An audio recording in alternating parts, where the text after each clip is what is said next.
Why did Nazis like you? I didn't wait long. I didn't wait long. I didn't wait long. I wanted to make sure, unlike most politicians, that what I said was correct, not make a quick statement. The statement I made on Saturday, the first statement, was a fine statement. But you don't make statements that direct unless you know the fact. It takes a little while to get the facts. You still don't know the facts. And it's a very, very important process to me, and it's a very important statement. So I don't want to go quickly and just make a statement for the sake of making a political statement. I want to know the facts. If you go back to my, in fact, I brought it.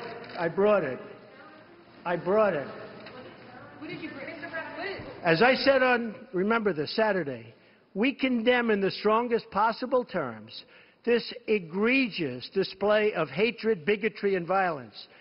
It has no place in America. And then I went on from there.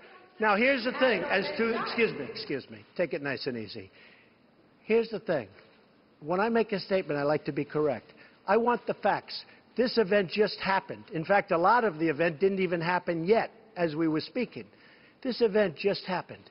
Before I make a statement, I need the facts. So I don't want to rush into a statement. So making the statement when I made it was excellent. In fact, the young woman, who I hear is a fantastic young woman, and it was on NBC, her mother wrote me and said, through, I guess, Twitter, social media, the nicest things, and I very much appreciated that. I hear she was a fine, really, actually, an incredible young woman. But her mother on Twitter thanked me for what I said. And honestly, if the press were not fake, and if it was honest, the press would have said what I said was very nice. But unlike you and unlike the media, before I make a statement, I like to know the facts. They don't. Here's Andrew Anglin in your house. How about a couple of infrastructure questions? Was that terrorism? Say it. What? CEO of Walmart said you missed a critical opportunity to help bring the country together. Did you? Not at all. I think the country, look, you take a look. I've created over 1 million jobs since I'm president. The country is booming. The stock market is setting records. We have the highest employment numbers we've ever had in the history of our country. We're doing record business. We have the highest levels of enthusiasm. So the head of Walmart, who I know, who's a very nice guy, was making a political statement. I mean, ask him how he's doing. I do it the same way, and you know why? Because I want to make sure, when I make a statement, that the statement is correct. And there was no way of making a correct statement that early. I had to see the facts, unlike a lot of reporters. I didn't know David Duke was there. I wanted to see the facts. And the facts, as they started coming out, were very well stated. In fact, everybody said his statement was beautiful. If he would have made it sooner, that would have been good. I couldn't have made it sooner because I didn't know all of the facts. Frankly, people still don't know all of the facts. It was very important, excuse me, it was very important to me to get the facts out, and correctly, because if I would have made a fast statement, and the first statement was made without knowing much other than what we were seeing. The second statement was made after, with knowledge, with great knowledge. There's still things, there's still things that people don't know. I want to make a statement with knowledge. I wanted to know the facts. Okay. Two questions. Was this terrorism? And can you tell us how you're feeling about your chief strategist? Well, I think the driver of the car is a disgrace to himself, his family, and this country. And that is, you can call it terrorism. You can call it murder. You can call it whatever you want. I would just call it as the fastest one to come up with a good verdict. That's what I'd call it. Because there is a question. Is it murder? Is it terrorism? And then you get into legal semantics. The driver of the car is a murderer. And what he did was a horrible, horrible, inexcusable thing. Can you tell us how you're feeling about your chief strategist, Mr. Bannon? Can you talk about that? I would echo Maggie's question.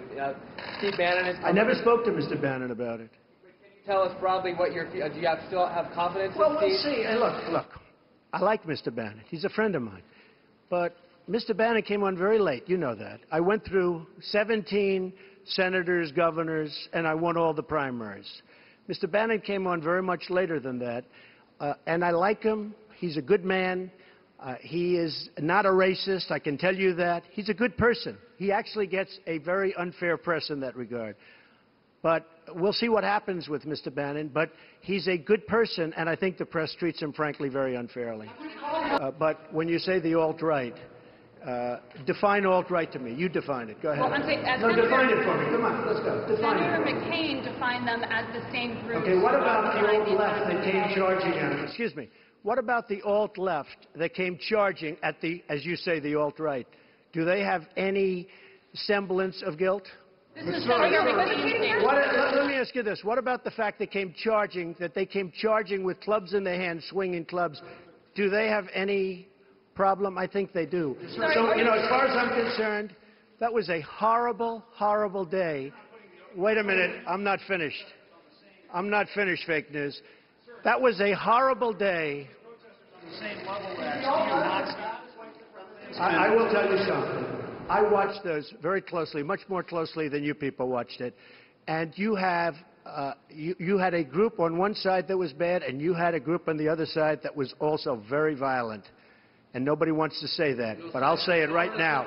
You had a group on the other side that came charging in without a permit, and they were very, very violent.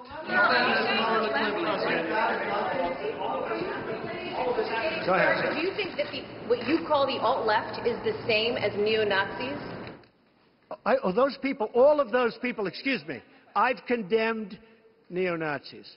I've condemned many different groups, but not all of those people were neo-Nazis, believe me. Not all of those people were white supremacists by any stretch. Those people were also there because they wanted to protest the taking down of a statue, Robert E. Lee. So, excuse me, and you take a look at some of the groups and you see, and you know it if you were honest reporters, which in many cases you're not, but many of those people were there to protest the taking down of the statue of Robert E. Lee. So, this week it's Robert E. Lee.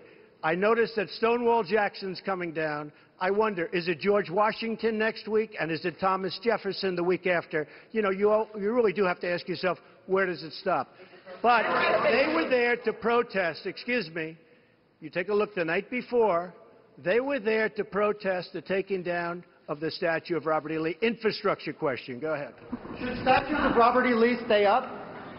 I would say that's up to a local town, community, or the federal government, depending on where it is located. Are you against the Confederacy? How concerned are you about race relations in America? And do you think things have gotten worse or better since you took office? I think they've gotten better or the same. Look, they've been frayed for a long time. And you can ask President Obama about that because he'd make speeches about it.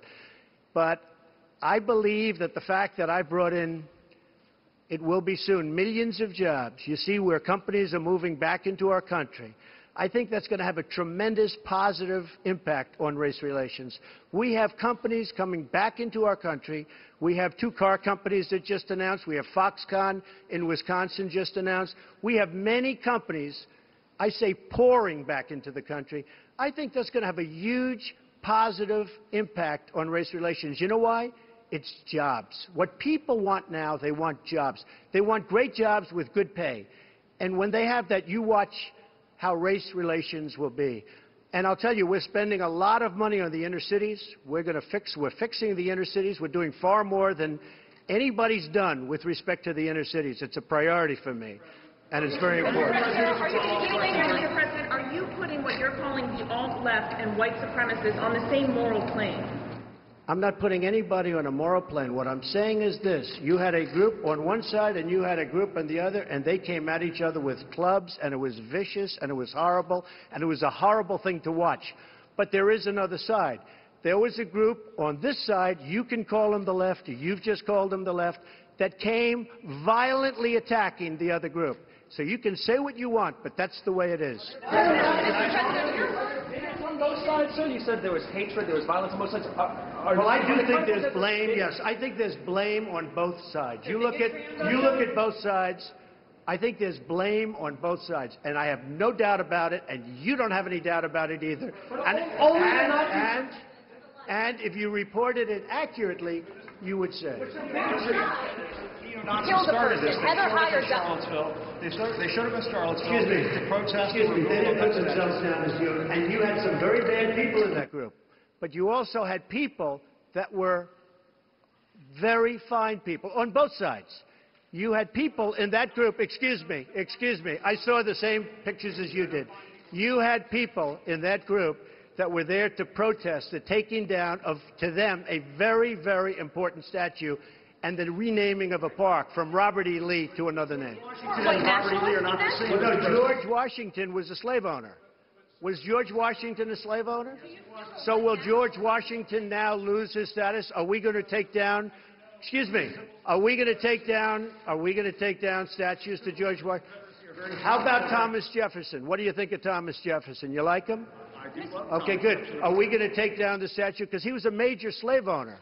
Now, we're going to take down his statue.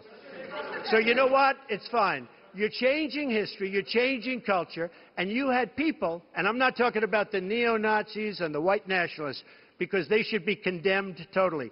But you had many people in that group other than neo-Nazis and white nationalists, okay?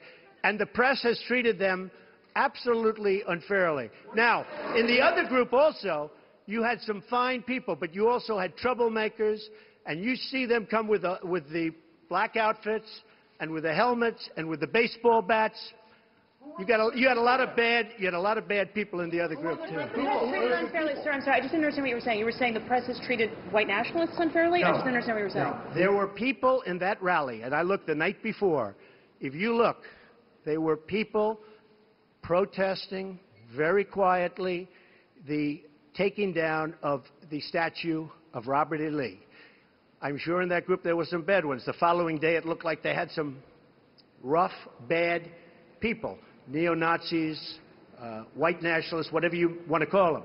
But you had a lot of people in that group that were there to innocently protest, and very legally protest, because, you know, I don't know if you know, they had a permit. The other group didn't have a permit. So I only tell you this. There are two sides to a story. I thought what took place was a horrible moment for our country, a horrible moment.